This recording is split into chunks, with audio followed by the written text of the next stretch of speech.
Hello folks, just thought I'd introduce you to the awesomeness that is target shooting. I apologise in advance if I use any terms that might seem a little bit, well, let's just say unfamiliar, but hopefully you'll pick it up as we go along. Right, so this is my rifle. You should be getting a nice picture of it, or video, right about now.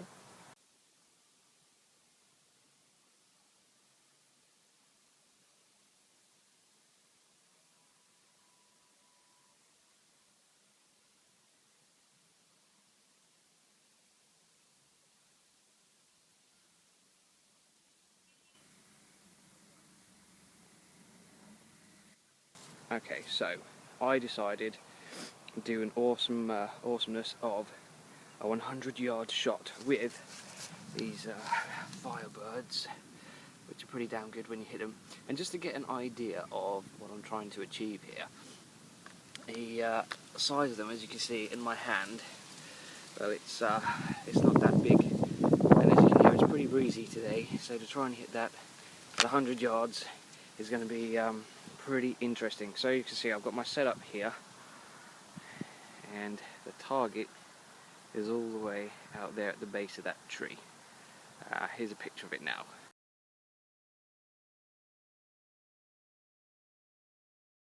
Rightio, so we've made our way down to the target, as you can see at the base of the tree, and yeah, you can probably just see in the distance that's where I am. So quite a long shot.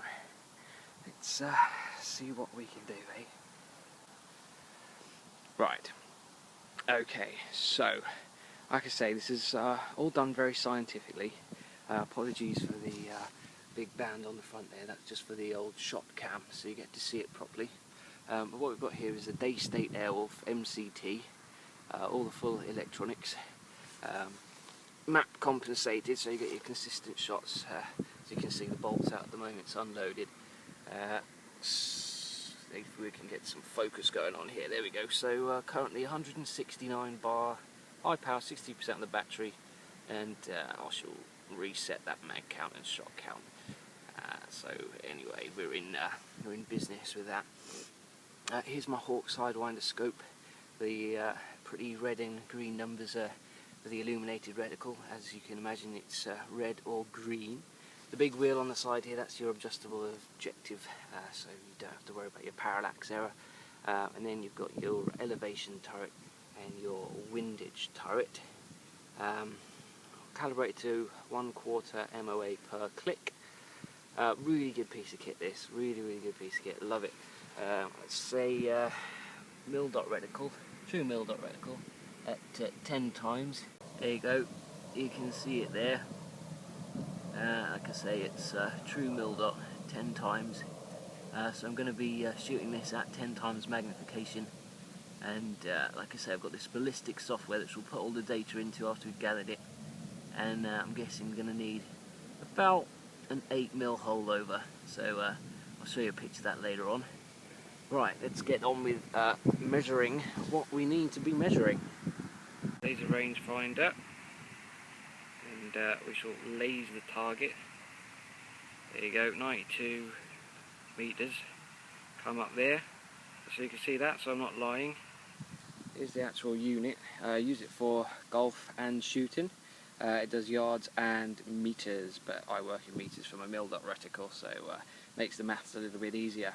But yeah, it's great stuff. This picture here is just showing me measuring the angle of the shot from the height of the barrel to the base of the tree, so that I can put it into my software. Funky! Okay, so here's my anemometer for measuring temperature and wind.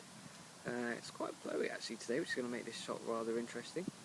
Let me see what reading I can get if I move it out of the way of myself. So this is supposed to be taking an average at the moment. As you can see, it's a bit blustery.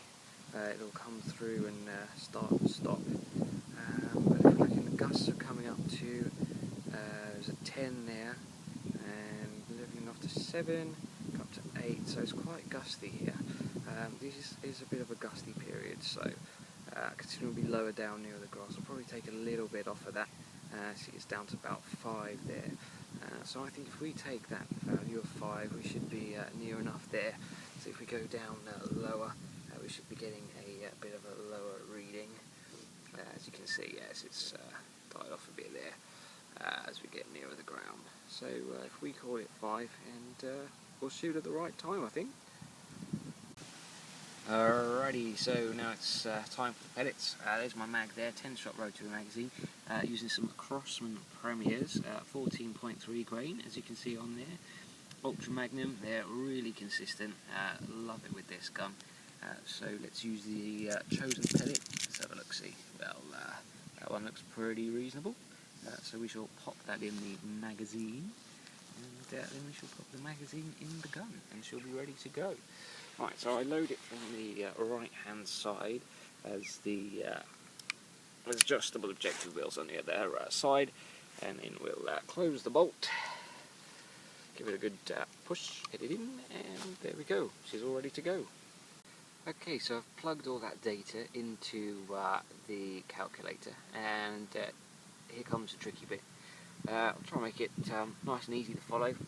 First of all, we need to change our adjustable objective to about the distance we want, which we know to be 100 yards, which is about there, so that means we're going to be free from any parallax error on the shot.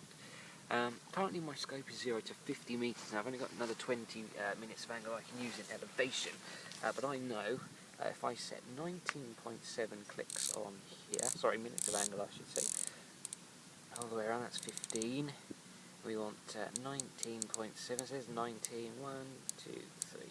So there we go, that'll be 72 metres 0 I've worked out, which I shall show you the screenshots for that now.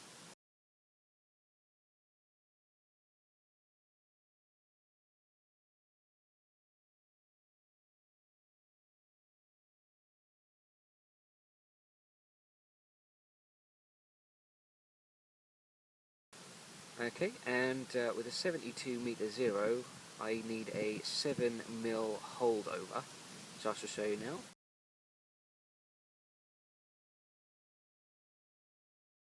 As you can see, there's quite a bit of drift on that with this breeze, so what I'm going to do is, as per the calculations, I'm going to apply 11 minutes of angle. I think should be sufficient. The wind is blowing from left to right, that's going to push the pellet to the right, so we want to aim that left. So we'll apply our 11 minutes of angle here, 7, 8, 9, 10, 11, right there. So we'll pop that in.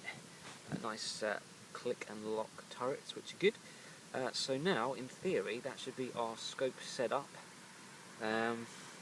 Windage dependent, of course. So if we give it a nice 7mm holdover, we shouldn't be too far off. Okay, well, let's see what happens, shall we?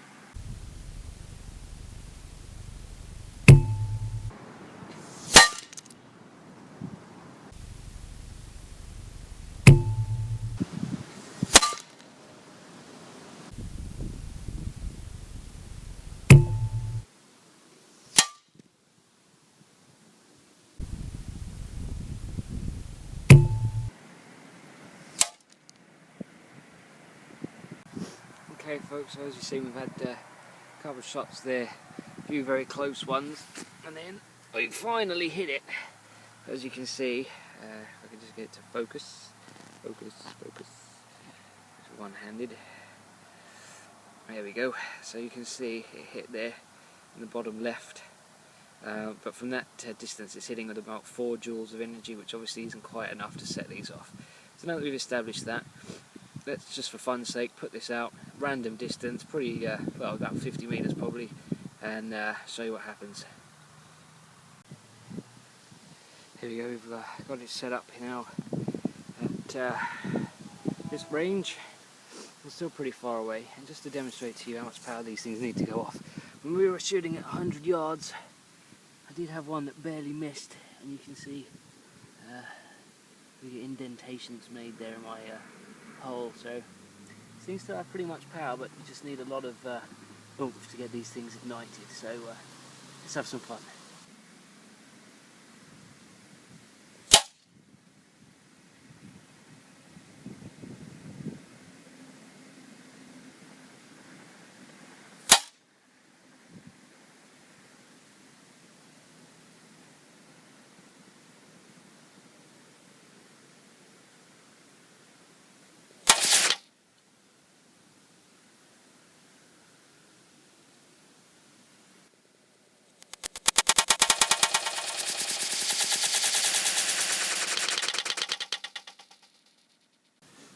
go.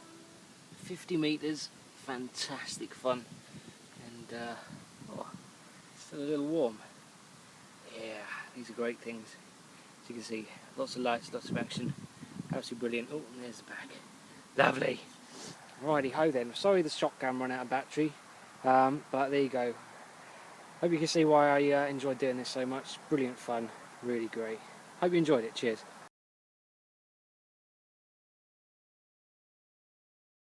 I just want to say at the end of the video, obviously I hope you enjoyed it again, but obviously all my target shooting is done in the safest possible manner and complying with all the local regulations. And if you want to get into it yourself, make sure that you stay safe and of course have fun. Cheers.